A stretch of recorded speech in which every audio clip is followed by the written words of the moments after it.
What is up, geeks and geekettes? It's another episode of the Countdown City Geekcast. My name is Ted, aka Steady, and this guy, even though his name says otherwise, Oh, he is the one and the only Retro Ray. I'll let you fix that here in a second. If you're in the chat, say what's up. We got a spectacular filled show for you tonight. Not only do we have multiple big headlining stories that dropped this week, but we are also going to be talking about Creature Commandos episode 3, titled Cheers to the Tin Man. This show just gets better and better, more violent, more gruesome, and this mystery of this world ending catastrophic event that they're trying to now prevent. I dig it. I'm intrigued. Can't wait to see where it goes. And also, we have two major advanced screening giveaways to drop tonight. So if you're excited about that, we'd love to hear about it. And those giveaways will be coming up very, very shortly. For right now, let's get the show started. Racer, how are you? pretty good, man. How are you doing? It's been a bit busy day here. Well, tell everybody you interviewed a couple of folks. Well, you interviewed one individual today, and you got another one coming up pretty soon. You got another one on. We got another one on Sunday. We got another one on Tuesday. Just tell the folks at home what they can expect over the next week. 4 interviews. Tell them all who we got coming up. Man, well, one on my end, I'm interviewing comic book artists and comic book writers, creators. I just interviewed Chris, who's did the mini Marvels, G-Man, and he's doing a lot of the variant covers for Marvel currently. And then tomorrow I have another artist that I'm going to be interviewing. But I think to me, Saturday and Tuesday are the biggest because we have a guest who basically plays a stuntman for, if you're a horror fan, Terrifier 2 and 3, Art, the clown. We get to talk with Bobby, and then we also get to talk with one of the actors from Skeleton Crew and Y2K, and with another special guest that is being added to that interview that was also on Y2K as well. I'm not saying names yet because I don't think we've dropped that, or did we? We could drop it today. Okay. Let's just drop the first guest today. Okay. So we are interviewing a major guest on Tuesday. It's going to be on a live stream. Ray, tell everybody at home who it is. Basically, it's Kevin. We've had him on the interview before. He basically played Slimer in the last Ghostbusters movie. And he pretty much is kind of a stunt double as well, but he also does where he's under suits and stuff like that as well. If you haven't seen Y2K, I'm not gonna say who he is. I'll let you guys find out when we do the live stream. Mm. Then he's in Skeleton Crew, which is he's also another character as well. Which is I thought it was a pretty cool character. I don't know if that's the only one he's playing or he's playing other ones, but I guess we'll find out on Tuesday on that one. Yeah, absolutely. So, major, major interviews that are dropping pretty soon. So you guys need to make sure you're subscribed, make sure you're following, turn your notifications on, because sometimes you go live with these things and you want to get in your questions. So, um, excuse me, yeah, that's gonna be a big one, especially the stunt guy for Art the Clown from Terrifier 3. Oh yeah. I know Terrifier is like a big deal for a lot of folks. So if you're a big Terrifier fan, you love the franchise, you're gonna want to be on the live stream on Sunday evening. We got some folks in the chat. Frank's already here saying Creature Commandos just gets better every day. Episode, the backstories, all good. Yeah. Maria's in the chat saying hello. And Amanda's in the chat with a few hearts. Hello, Amanda. Glad that you're here. Yeah. Before we get to our geeky weekly headlines, which is how we normally start the show, I want to talk to you guys. Allergies, man, allergies. I want to talk to you guys about something that's very near and dear to my heart. I am part of a Ghostbusters chapter here in San Antonio, and we have just kicked off a nationwide toy drive that includes close to 50 chapters across the U.S. And right now, whether you're in our city of San Antonio or whether you're in another city, we want you guys to help us out with the Ghostbusters toy drive. How can you help? You're asking me right now. Well, that's very simple. I want you guys to visit this website, whoyougonacall.org. Once you get to the site, click the toy drive button on the top middle. It'll take you to this page here. If you want to help, you can by clicking on the US drop down here and finding the closest uh, chapter or drop off location to you. These chapters collect toys and sometimes dollars for charity organizations in their community, and it's all for a great cause. And you know exactly where these toys are going because they tell you who they are collecting on behalf of. So, as an example, you can click on Texas. You can find all these chapters here in different cities. And if you go down to San Antonio, you can catch us um, the drop off box at Andretti's Indoor Karting and Games, which is right here, north side of town. And we also have a drop off location on the northwest side of town at Dragon's Lair Comics and Fantasy. This is the Alamo Ranch location. And the dates that we're collecting is now through December 22nd. So please, please, please, whether you're in Texas or whether you're in another state, go to whoyougonacall.org, click on the drop down here, and find the chapter nearest you that you can support. And please share that website with anyone else who you know, your friends, your family in other cities and other states. You want to support folks as best as you can. So please help out these chapters across the US. Make a difference this holiday season, and we're all depending on you guys. So yeah, wanted to make sure I get that out of the way. All right, it's time for some geeky weekly headlines. And let me think how we're going to do this because I know we have two major giveaways to do today. So I think we're going to do one right now. All right. For anyone in the chat who's kind of waiting, I haven't announced the advanced screenings just yet. So I'm going to announce one right now. This is for folks in the San Antonio and Austin area. Monday, December 16th at 7 o'clock, we are holding a advanced screening for Mufasa, the Lion King. This is an advanced screening, which means you must arrive early. Oh yeah. Yes. So screening starts at 7. I'd say be there at least 2 hours before. At least. A movie like this, it's better safe than sorry. So here's how it works. I'm gonna drop a link in the chat. It's first come, first serve. Once all the passes are gone, they're gone. What you're gonna do is you're gonna go to the link. It's gonna take you to our website. That site's gonna take you to the studio site. You register there.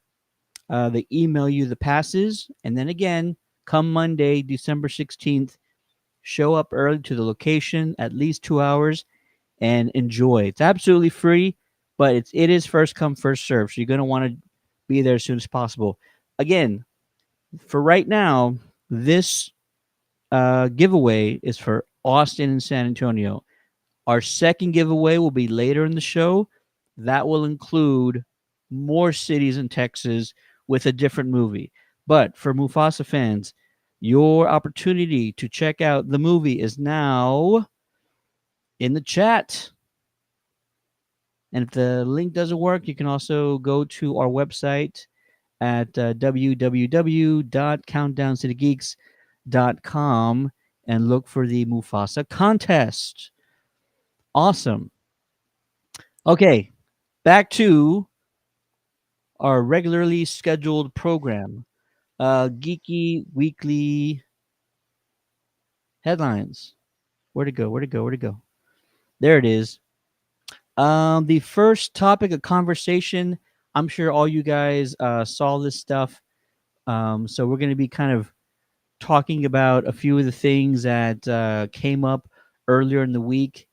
But the first item of topic is a big one for me. It is a major topic of conversation because I am a massive Clayface fan. So, DC Studios, they didn't announce this. I think it's pretty much got a little bit leaked. But DC Studios is moving forward with their. Where's the photo? Where's the photo? Come on, photo. This it? There it is. DC Studios is moving forward with their Clayface movie. This will be written by horror guru Mike Flanagan. Mike Flanagan did a ton of fantastic projects for Netflix, including Midnight Mass, which is one of my favorites, Haunting on Hill House. Flanagan's done kind of a bunch of stuff. And the cool thing about Flanagan is he also works with like the same folks Yeah. a lot of times. So he'll bring like the same actors around with him. He also directed Doctor Sleep, The Fall of the House of Usher, The Midnight Club, all fantastic projects. So now he's taking on Clayface, which is a Batman villain. This probably won't be a film with Batman in it. And I know that kind of is a bummer for some folks, but I think you can actually come up with a solid villain origin story surrounding Clayface. I think that's possible. Ray, what do you think about this news? I mean, it's great. I mean, depending what version of Clayface they go with, either Batman animated series or the comic format. Um, because of course, if you watch the animated series, he was an actor. Um, And then, of course, I mean, the director, of course, is kind of like James Gunn. He uses the same actors. I mean, I would love to see what part Henry Thomas would play if he's gonna, you know what I mean? Oof. Yeah, I mean, if he brings the cast from Hill House to here, dude, they're a great cast. So Yeah. the only thing is, who's gonna play Clayface? I have been a very vocal supporter of one actor because I've wanted a Clayface project. Didn't have to be a movie, it could have been a TV series, but I've been a huge vocal supporter of one actor who hasn't said he wants to be Clayface. He hasn't said anything. So this is just my fan cast. If they make this movie and it's based on Matt Hagen, which Matt Hagen was, I believe he was written for the animated series, and so that was a new origin that they came up with. I think Feet of Clay was the name of that episode. It's a two-part episode, but Matt Hagen was this sort of washed up or has been actor Yeah, who was trying to get back into the spotlight, and so yeah, he was going to do whatever it took, and so he started taking this experimental drug, yeah, and he started using too much of the stuff. It started changing his molecular structure and his biology, and lo and behold, eventually he couldn't pay for it. So I believe it was Rupert Thorne actually like dosed him with this chemical compound and turned into Clayface. So if they go that route, Matt Hagen, sort of this actor who's sort of like past his prime and he's struggling, he's trying to find his way back to the spotlight. I would love to see Tom Hanks in that role. Tom Hanks doesn't get a whole lot of opportunities to play like very dramatic, intense characters, but I watched back in like 2001, 2002 this movie called Road to Perdition, and oh yeah, Tom yeah, was an absolute beast in that movie. And ever since that movie, I said we need Tom Hanks to play more villain roles. yeah. He And doesn't so play very many. he doesn't do very many villain roles, and it's obvious why. He's a likable guy and stuff, and he's Forrest Gump crying out loud. But he actually expressed like 5, 6 years ago, he actually expressed wanting to try something new, possibly a comic book role, possibly a villain role. And so, if you ask me, make it happen, Mike Flanagan. Go grab Tom Hanks, put him in this role as Matt Hagen. It'll work. He will kill it. He will be amazing, and it's worth a shot. So I say, give Tom Hanks a chance, and we'll go from there. Now, do Any you other want? thoughts on this role? Are you at all having issues with potentially not having Batman in a Clayface movie? Well, I mean, if they do the story right, just like they did with Penguin, I mean, it'll be great. And that's what I was just going to ask you was, do you want practical or do you want CGI Clayface, or do you want a half and half? Yeah, you got to go half and half because Clayface is most intimidating when he is, morphing and he's bringing these weapons all Yeah, out of the mix. And that's when he's the most ferocious and that's when he's the most terrifying. So I feel like you can only do that in the correct amount of time and speed and accuracy with um, a level of CGI. Try and go practical when you can. He's walking around. If you're just doing close-ups of like a face mold or something, yeah, do it as much as possible. But when it comes to the really difficult, tough shots, I mean, he's practically Venom, and Venom you really can't do a whole lot practical wise. So they're gonna need to incorporate a level of CGI. But Clayface in the right realm of cinema needs to be in a horror or scary movie element. Like he needs to be in that type of style. And so when you get a guy who's done a dozen horror movie TV projects like Mike Flanagan, all high quality by the way, whether you think he's good or not, whether you like his stuff or not, all of his stuff is high quality. So it's exciting. It feels like the recipe for success. Yeah. It's Clayface. You're bringing in a guy who knows horror just as good as anybody else right now. And like you mentioned earlier, he might bring his. I've actually interviewed Henry Thomas before, and they had a name for their cast, the Flanagan Five or Flanagan something like that. But they're all sound actors and actresses. I would love to see them go Yeah. along for the ride. So yeah, I totally dig this. Yeah. Because Siegel was part of that one, that female actress, right? Yeah. Yeah. She was great. All right. So that is the first topic today. We actually got plenty more. Next topic on the docket is somewhere, somewhere. Is it not? I might have passed it already. So the next topic for discussion is actually a Star Wars. Oh, Huh. yeah. I'm trying to. Oh, you know what? I'm trying to find it on this thing and it's not here.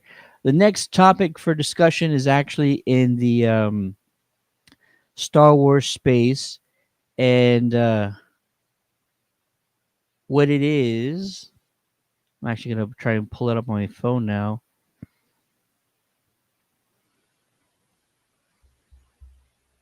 Yeah. That one was definitely a surprise for me. Yeah, Jeremy Allen White is going to join the Star Wars universe. He is going to be playing the son of Jabba the Hutt in the upcoming Mandalorian and Grogu movie. And I have a lot to say about this because I've been a huge fan of Jeremy since I saw him in Shameless, and he was a kid in Shameless. He was 15, maybe 16 when he started on Shameless. I might even be a year off from that. But he's joining a galaxy far, far away. He's going to be playing the son of Jabba the Hutt. And this is a very surprising, very, very surprising announcement to me because Jeremy as an actor who he's also known for The Bear, which is an Emmy award winning show. He's an Emmy award winning actor. Jeremy plays intense very well, better than anybody. Now he's going to be a completely CGI character, we assume, a Yeah. Hut and a younger Hut than Jabba. And it's interesting you got Jeremy to play this role because he is so intense as an actor. And he's not very animated, like facial features wise. And he's not very like he's charismatic, but it's sort of low key charisma that he exudes. So if you're going for a very animated person, um, with a lot of like facial features and someone who can make a ton of um, faces and stuff like that, he's not that guy. But the fact that he's so intense as an actor makes me wonder what this story is going to be about and how it's going to incorporate Jabba's son. Jabba's son is if he's hell bent on revenge this entire movie, you got the right guy because he can play intense very well. Your thoughts on the Jeremy casting? I was kind of surprised because I mean, if you look at when Jabba was cast, I mean, the person who played the voice, no one really, it was really no superstar who played the original Jabba. So I'm kind of curious, like why they went with a big name actor for that when they could have gone with that voice actor. You know what I mean? Any voice actor could have probably portrayed Jabba, you know, just as well. But I don't know if they just went after him just because of his name and what he's done. But I'm interested to see what he's going to bring. Um, I would like to see some of our voice actors that do a lot of the games and stuff like that portray this character, but I'm interested. Yeah, and like I mentioned, if you haven't seen Jeremy in a lot of stuff, uh, go check out Shameless. Go watch him on The Bear. Incredible actor, a ton of range. But like I mentioned, he plays intense emotions most of the time. He's always in his feelings. He's always screaming. He's always yelling. He's a ferocious kind of guy when he's acting. So if that kind of in my head tells me a little bit about what this role is going to be about. So I am expecting I'm expecting uh, the son of Jabba the Hutt to be intense, to be angry a lot of the time. You know, this is post his father being basically murdered by Leia and the others. So maybe he's out for revenge, and that's what this is all going to be about. You know, that's it'll be interesting. But yeah, Jeremy is joining a galaxy far, far away, and he was on Shameless with Cameron Monaghan. So those two are now both in a galaxy far, far away. They're both in Star Wars. Um, so yeah, I'm very happy for both of them, and I really hope he knocks it out of the park. Christian Rango's in the chat saying, "I love him in Shameless. Yeah, He was he was even great. good in the Iron Claw. Oh my Oh yeah, gosh, that's another thing right there. wow, Yeah, he was Iron Claw was good. amazing. He was amazing in Iron Claw. Yeah, no, Christian's 1,000% right. You and I saw that movie. We loved him in it. Yeah. So like like I mentioned, he what's it called? My gosh, yeah, he plays very dramatic roles, and so expect this role to kind of be somewhere in that space, somewhere in that realm. Well, I mean, aren't you curious though? So we saw Mandalorian, we saw Jabba's palace. He wasn't there. So where was he? Was he off the planet? I mean, it leaves with a lot of questions. Like, and then again, what part? Like, are we getting a young, like a younger Jabba or middle age kind of character? Because, like I said, if Leia killed him and he wasn't in the palace, I mean, where was he? Was he in a prison? Maybe. There's a lot of questions. It's a very good question. Where was he when all that went down Yeah. in episode 6 and Return of the Jedi? Okay, this is one that maybe we should have expected to happen a lot sooner. Not sure why it didn't, but here we go. Sony will stop making Spider-Man spin-offs after Craven. Ray, you're surprised, I'm sure. I'm just kidding. Your thoughts, sir?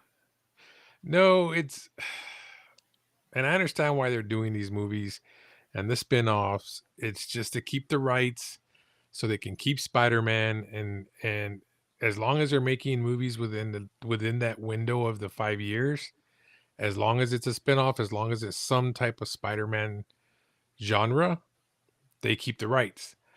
And but I mean, don't get me wrong. I mean, Madam Web was okay. It was an entertaining movie. Venom was hilarious. Morpheus, I wanted more, but I mean, they were decent movies. They could have been better. I just feel they were more rushed.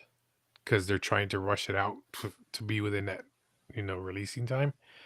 But I don't know. I mean, it's kind of like now I don't want to go watch Craven because it's like it's not gonna tighten nothing.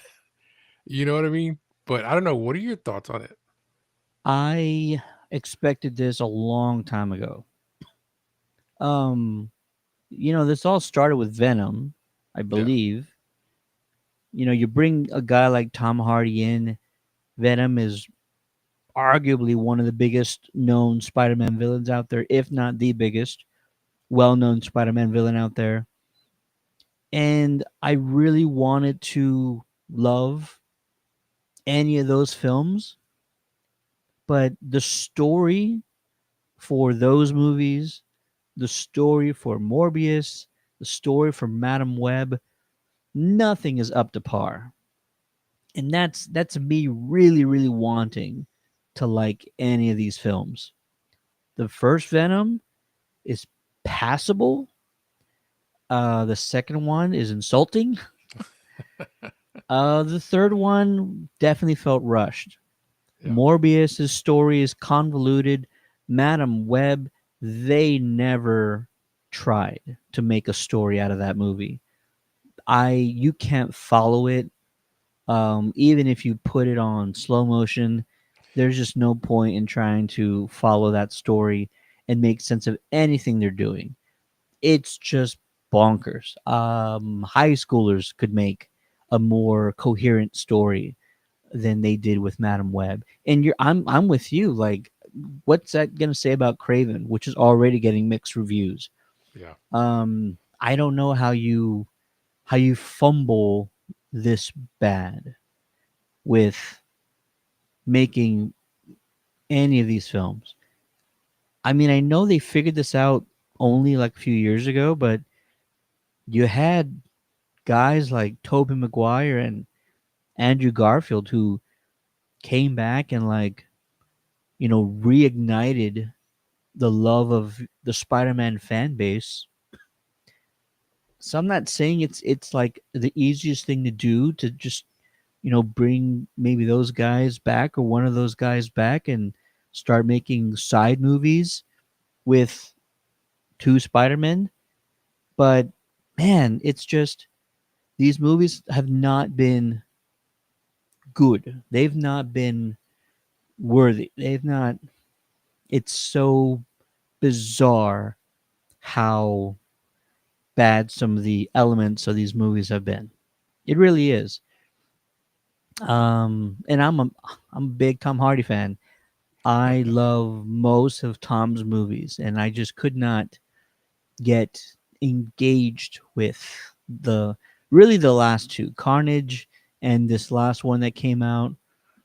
Just not invested with it at all. It's sad because the first one kind of did a lot of things well. The banter between Tom and Venom was great. Eddie Brock and Venom was great.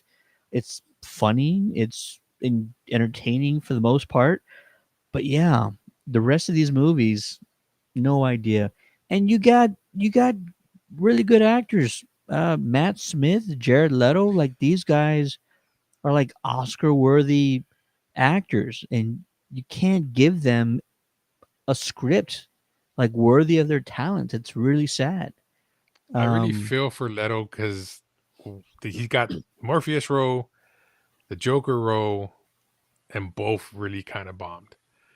And I wish they could have been done differently. I mean, don't get me wrong, he's a great actor, and it's just you could tell he puts his work into what he does, but you can't hold the actor at fault because of writing. You know what I mean? yeah, You're hired onto a job, you're doing your job, you're following the orders, you're reading off what the script is.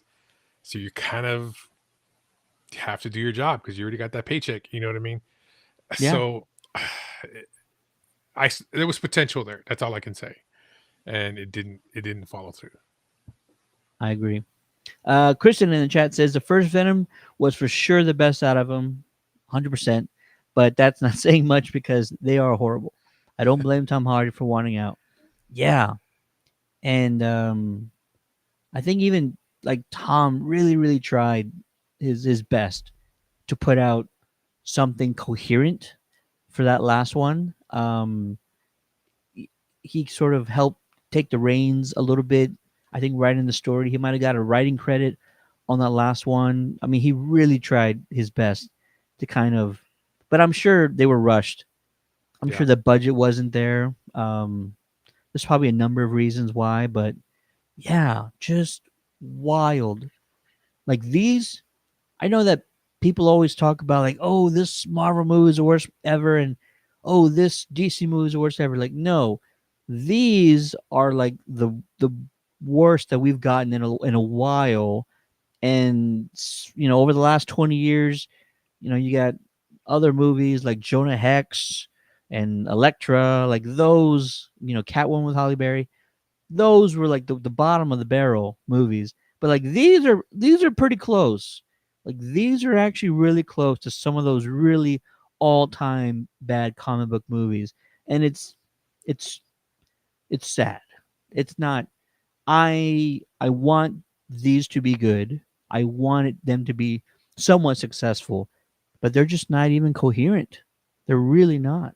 Well, it hasn't It's affected the comics, though. I can tell you that. yeah. Yeah, I agree with that. All right. There's one more major geeky weekly headline that we need to talk about, but I have an intro for it. So let's go ahead and talk about the biggest Marvel news that dropped this week.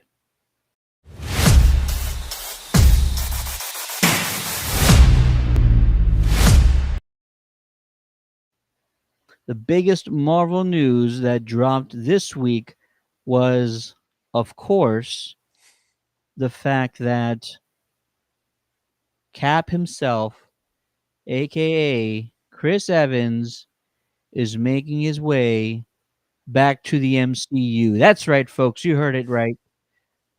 Chris Evans will return for Avengers Doomsday. And I know that just like with the Robert Downey announcement, there are some folks that really like this. There's some folks that don't really like this. So I'm gonna go ahead and put the question out to you guys watching right now. And there's no right or wrong answer. But are you excited, yes or no, and why, for Evans to be making his return? I will say this. When you are trying to put together a movie on the level of Avengers Doomsday that's going to lead into Secret Wars, you have to up the ante. You have to raise the stakes. You really have to start um, getting the audience invested in what you're doing. You raise the stakes by doing a number of things in a movie or a comic book movie. The stakes are raised and the audience is more invested when we understand the consequences of the story. Half of all life forms being snapped out of existence. We understand the consequences. We understand the ramifications of that. But another way to get us invested and understand the stakes of a film is by bringing in someone who we are tied to, that we are invested in. So you bring a guy back like Steve Rogers, and he might not even be playing Steve Rogers, but he might be playing a variant of Steve Rogers. And so, as an audience, we are bringing in a certain level of investment to this movie already because Chris Evans is going to be in it. And if he's a good guy, will be on his side. You don't have to tell us his motivations because we're already there. We're already hooked to him. We are tethered to Steve Rogers. If he plays a bad guy, that will be a very different but equally valuable emotional reaction from your audience. We will be in tears. No, why is Cap a bad guy? Why is he beating up on Falcon? Or why is he trying to kill Anthony Mackie's character? Like, you will get an emotional reaction, a big one from the audience if you bring him back as a villain. And that's new for us. So I don't know what I want him to do in this movie. Kristen's in the chat saying Hydra Captain America. I'm down. If that's what they want to do, the Russo brothers, I am down. So if you want to, yes, it would be new for the audience. It would garner a huge emotional reaction from us.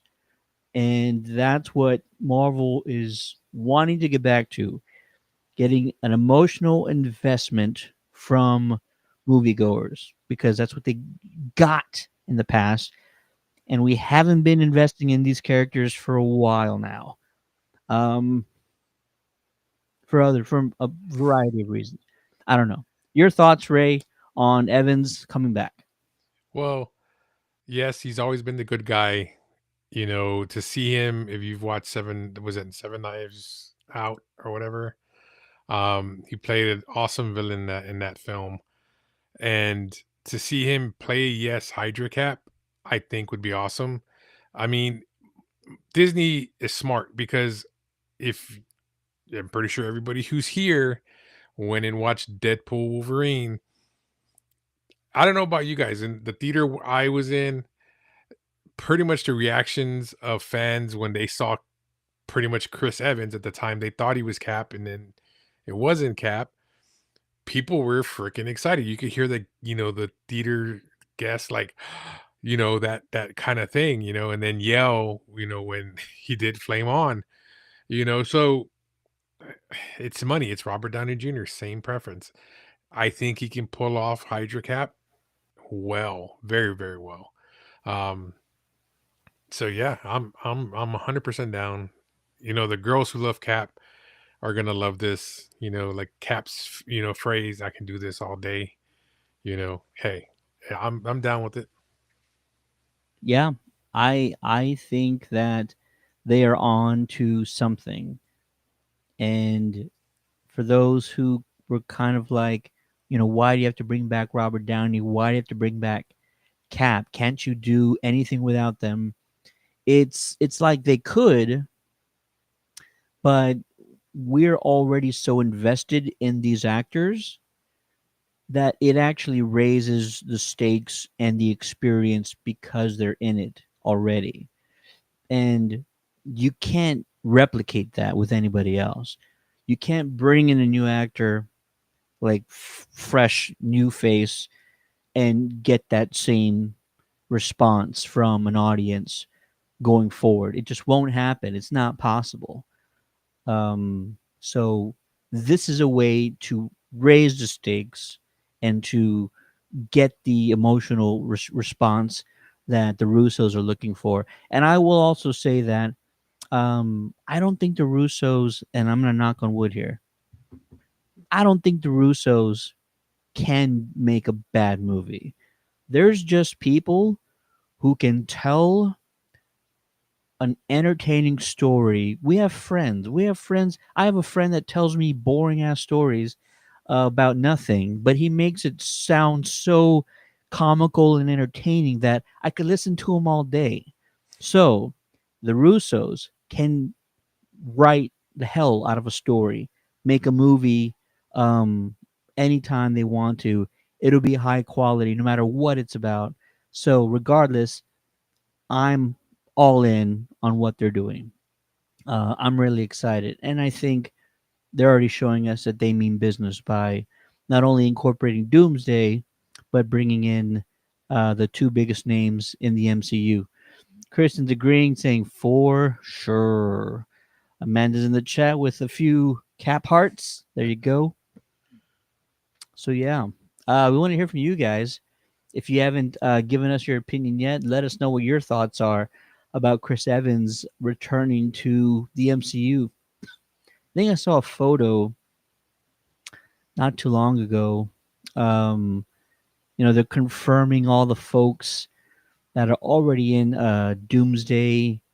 And you had guys like Anthony Mackie, you had Robert Downey, you had Chris Evans, obviously. You can expect Tom Holland to be in there. Um,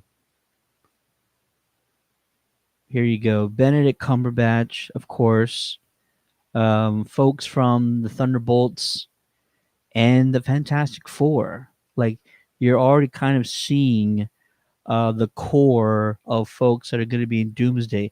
Expect Brie Larson to be in there as well. Um, Don Cheadle. It's really interesting because I know we were all told that Don Cheadle was, body snatched by, oh my gosh, The what are they scrolls. called? The Scrolls. That Don Cheadle's character Rhodey was body snatched by the Scrolls. But whether or not this is breaking news, I don't believe it's breaking news or not. Armor Wars, I know for a fact they're still working on that project.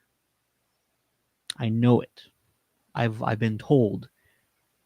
They're I don't know if they're rewriting the whole thing or they're just making changes to it, but I heard from someone, I can't say who, that they are actively still working on that script. So Don Cheadle is at least going to be in Armor Wars whenever it drops. Very cool. Any any final thoughts on Chris Evans? No, but that's not the only Marvel news that dropped today. Ooh, what else? So, guys, if you're a Godzilla fan, so Godzilla already has come into the DC universe in comic books, not once but twice in a little series they did. Well, now coming 2025, Godzilla is coming to the Marvelverse, and the first issue that he goes up against is going to be the Fantastic Four. Um, and that's going to be in 2025. No actual date on the release, but it'll be 2025. It's going to be interesting, man. I want to see what Godzilla is going to do in the Marvel universe. That'll be really interesting to Yeah. kind of see some of the characters that they put him up against and how they take him down. Maybe they'll just do him like oh gosh, Galactus and throw him in like another dimension. That's usually how you get rid of Galactus. Is like you come up with this like other dimension that has all of this energy for him to like consume, and he just consumes it nonstop, and you just leave him there, and he's fine. Yeah. So maybe that's how they'll do with Galactus.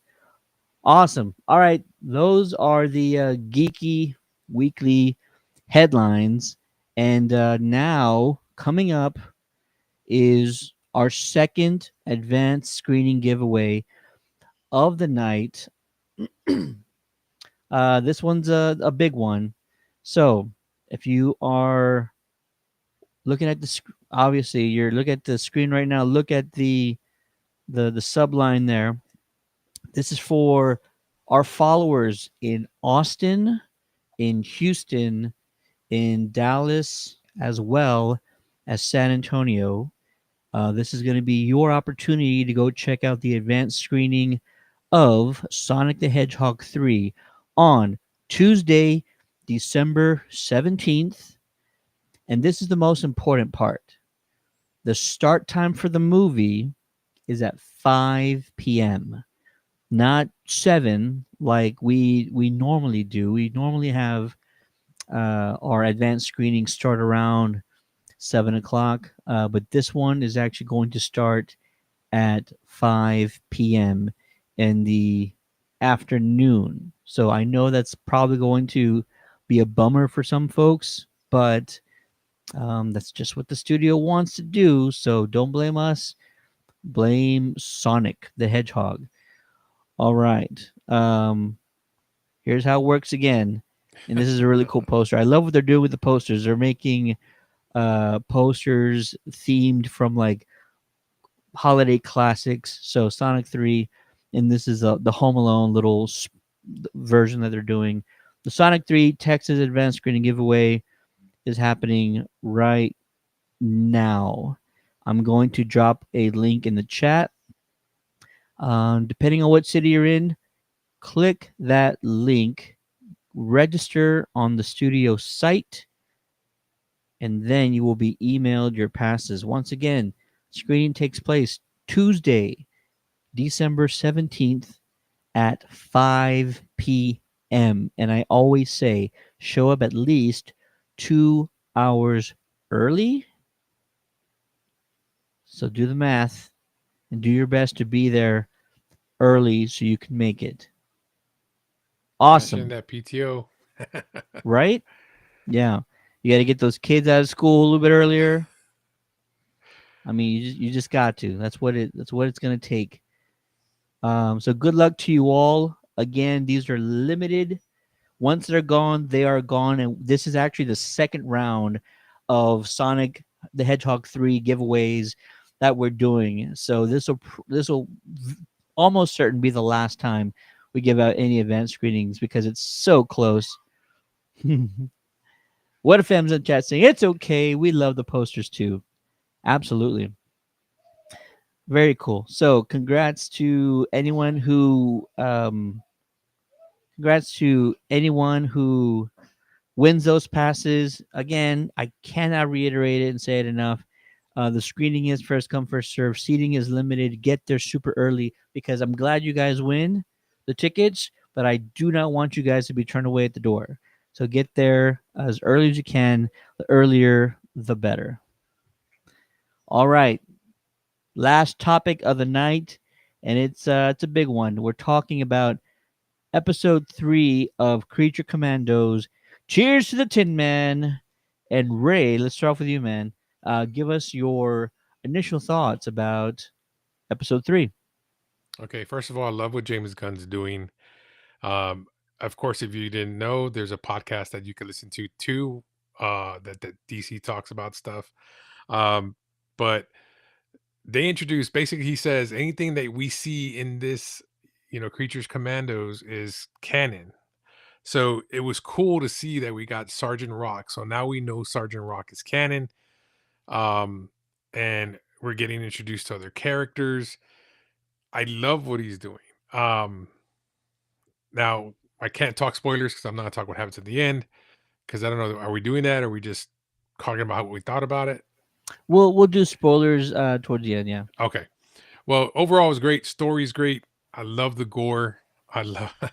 It's hard because we've never seen really something like that in DC animation, and we have another guest that we're going to be working on who is tied to this series that we will talk to and get on the podcast after the final episode airs, and we get to talk about how he worked on it and everything like that.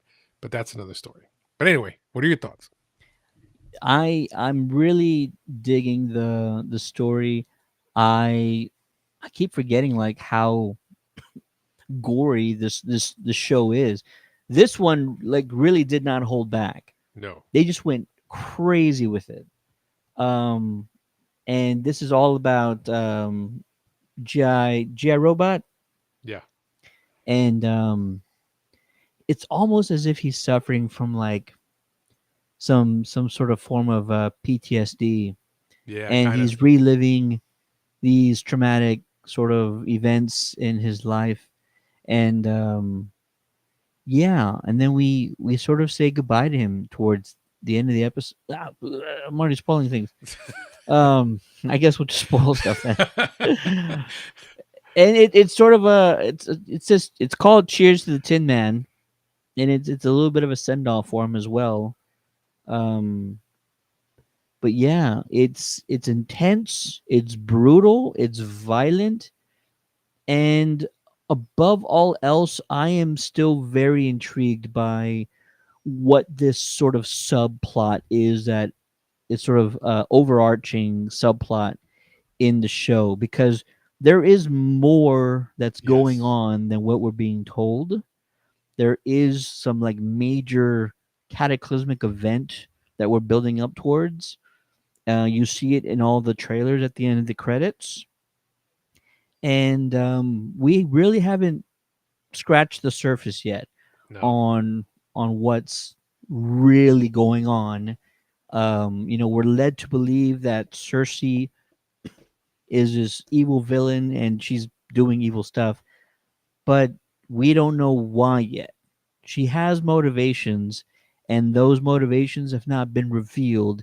And when they do get revealed, I think we are going to either kind of flip the script on how we feel about what she's doing, or just be blown away by what is actually happening. And I really cannot wait. All right, more spoiler stuff. Go for it. Well, yeah, of course he passed. He dies at the very end. Um, but most of all, did you stay to the very like little cutscenes, like where you kind of see Ursi's in kind of an interrogation room? Did you see that? Yeah. Yeah, so it kind of makes me wondering, like, what are they going to get out of her in this next episode? In the interrogation room. And come on, you can't kill this character off already. You know what I mean? And then this is okay. Another thing. Did you catch Rooker and Sean together in the truck? No, I don't think I did. Yeah, so it's Rooker's character that buys him and takes him to that meeting. Oh, okay. All right. Yeah. Yeah, I can see that. And they were in the truck talking and you could hear Rooker's voice and I was like, "Oh, nice." Which is something that we didn't really get to talk about or ask about at SpaceCon because Sean and them were both there. But yeah, it was cool getting to hear the voice. I told my wife, I was like, "Did you hear it?" She's like, "Hear what?" And I'm like, "That's Rooker, man. That's Rooker's voice." And but Sean Gunn, how he always likes to use the same people as well. I don't have a problem. I love it, man. And when they do that, it was great. Yeah. I'm kind of wondering how many of these characters are going to survive by the end of the first season. That's true because Suicide Squad, we got introduced to all these characters, and some of them got wiped out like at the very beginning. Um, and of course, yeah, but it's kind of interesting. Yeah, who's going to survive? What part of the teams are going to still be there that are going to cross over to live action? It feels like another Suicide Squad. It feels like another Doom Patrol. It just feels Yeah, like we are setting ourselves up for loss of this team and these team members. I guess we can assume that Rick Flag Sr. is going to survive because Frank Grillo is seen on the set of Superman, true. and so we can assume he's going to make it out, just fine. I probably would assume the bride is going to finally um sort of begin some type of relationship with Frankenstein, or she might at least feel for him in some type of way. We'll probably lose Frankenstein is probably what will happen, and then she'll probably forgive him in that moment, Probably, yeah. or something along those lines. But yeah, I feel like we're gonna lose a lot of these characters, and it's really interesting.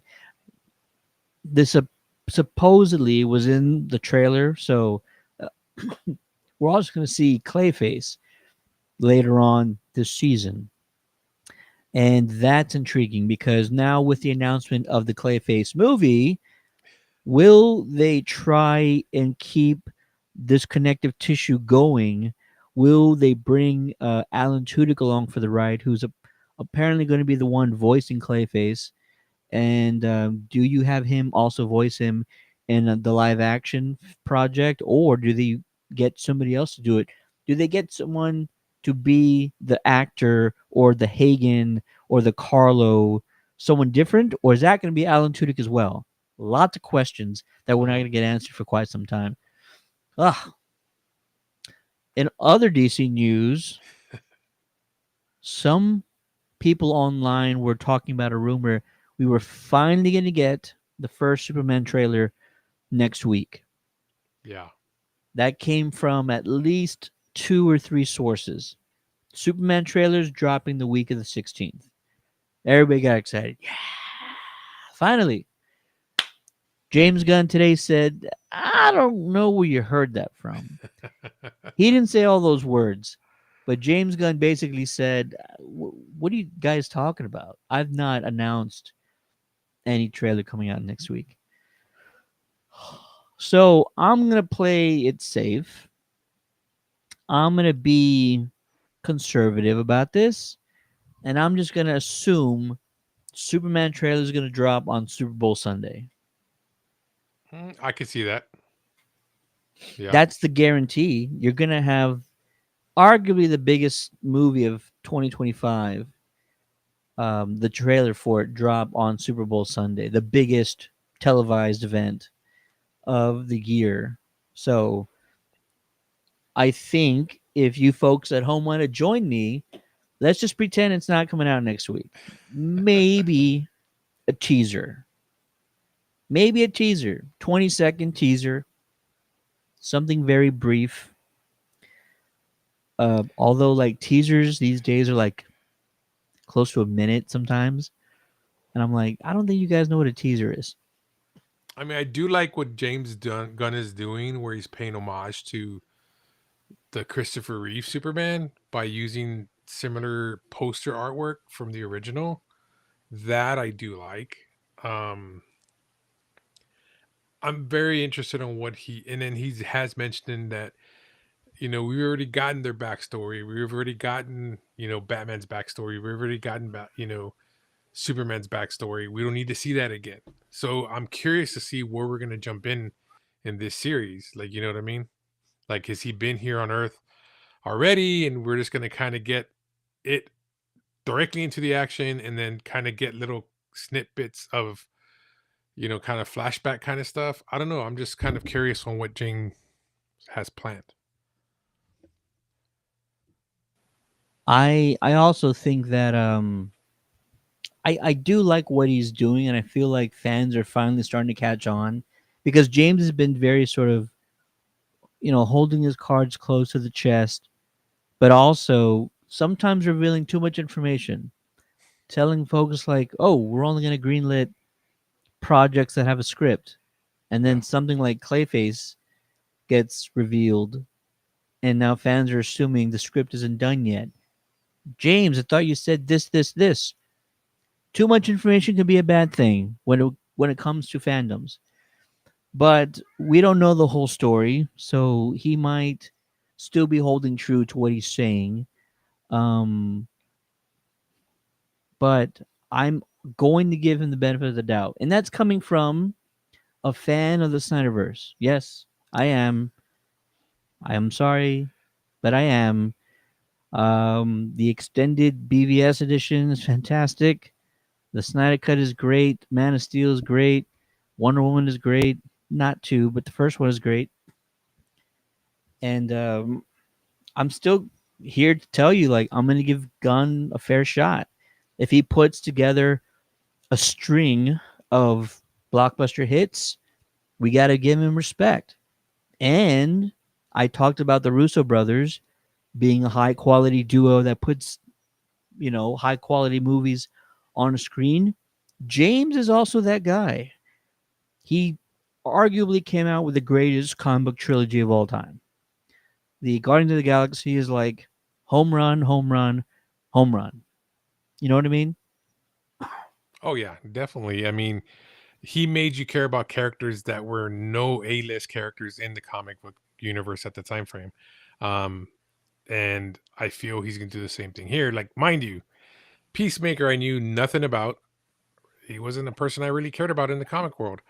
And of course, in the last interview I just had, we talked about, the universe, the DC universe, and I mentioned that I didn't like um the hype behind Cena. I was like, but I really fell in love with this character as Peacemaker. And that showed his acting chops where he could portray this one character in wrestling and then go into a completely different genre and kill it as this character. So like I mentioned in the last interview, he grew on me and I want more Peacemaker. And that's kind of ironic that I'm saying that. Uh, I've seen John Cena at panels at like San Diego before, and the dude is hilarious. He is so witty. He is quick. with his humor.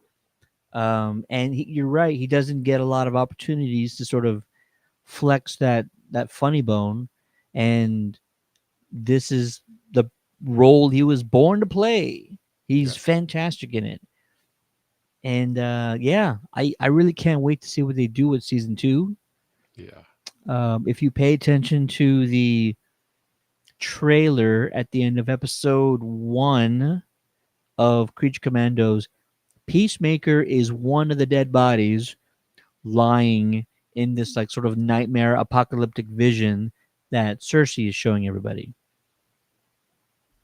So, whatever the Creature Commandos Team M needs to do, whatever it is, it's also going to save the life of one Peacemaker. So, watch Creature Commandos, watch those trailers at the end of every episode, and let's all figure out, or let's all find out together what the heck is going on because we're not aware of what's happening just quite yet. Yeah. Awesome. Definitely. All right. Well, that'll do it for this episode. Appreciate you guys watching. Again, we want to hear what your thoughts are on Creature Commandos. Drop all your thoughts in the comments. If you have thoughts about any of the headlines that we talked about this week, Chris Evans, Jeremy Allen White, um, Clayface announcement. We want to hear your thoughts on that too. So please, by all means, let us know what your thoughts are in the chat. And also, shout out to Maria Villarcorte, who sent us some stars during the stream. You are wonderful. We appreciate that very much. And for all you other folks out there, be sure to visit our website at countdowncitygeeks.com. We are dropping movie reviews every week. Ray over here is doing comic reviews every week. And we also are releasing several new interviews. Just this week, we released 5 interviews with cast members from the old Warriors movie. Yes, that Warriors movie from 1979. Come out and play that one. So if you want to see that guy Tommy from the Countdown City WrestleCast, you want to see Tommy's interviews with the cast of the Warriors, be sure to go visit our website at countdowncitygeeks.com, where you can also see those interviews on our YouTube page at Countdown City Geeks. That'll do it for us. Thank you guys so much. We will see you back probably on Tuesday, if not Wednesday, where we are continuing our discussion on Skeleton Crew, which is also just fantastic. We're having such a great time watching that show. If you haven't started it, I highly recommend you check it out. Jude Law is great in it. The whole tone of the show is fantastic. And I'm also discussing that show with our big Star Wars fans on the team, David Lozano, Colin from the Star Wars Stuff podcast.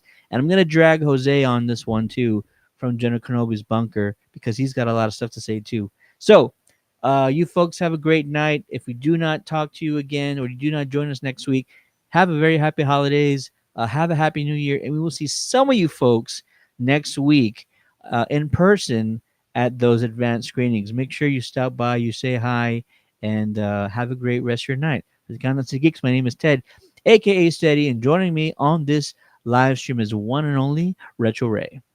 Hey guys, one more thing. If you're a Star Wars fan, go check my review on Star Wars The Rise of Jakku. It's an issue basically taking place right after Return of the Jedi.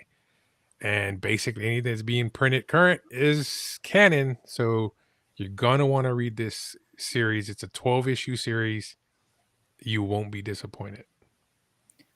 And I'm going to say it one more time. Please go visit whoyougonnacall.org so that you can help with the 2024 Ghostbusters toy drive. It would mean a lot, and it would do some good this holiday season. So that's whoyougonnacall.org to find a Ghostbuster chapter nearest you and how you can support them in their toy drive activities this holiday season.